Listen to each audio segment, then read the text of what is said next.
പ്രിയപ്പെട്ട അപ്പച്ചന്മാരെ, അമ്മച്ചിമാരെ, സഹോദരങ്ങളെ, കുഞ്ഞുമക്കളെ,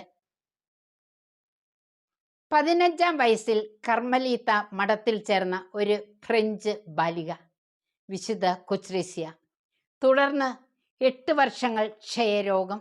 24-ാം വയസ്സിൽ, അതായത് 1897 സെപ്റ്റംബർ 30-ന് ആ മാടപ്രാവ് സ്വർഗത്തിലേക്ക് പറന്നുയർന്നു. 1925-ൽ 11-ാം പിയൂസ് പാപ്പ വിശുദ്ധയായി പ്രഖ്യാപിച്ചു.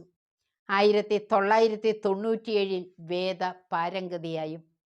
പ്രിയപ്പെട്ടവരെ, സ്നേഹം കൂടാതെ ചെയ്യുന്ന ഏത് വലിയ പ്രവൃത്തിയും നിത്യതയിൽ ഒന്നിനും ഉപകരിക്കുന്നില്ല എന്നാണ് വിശുദ്ധ കൊച്ച്രേസ്യ നമ്മെ പഠിപ്പിച്ചത്.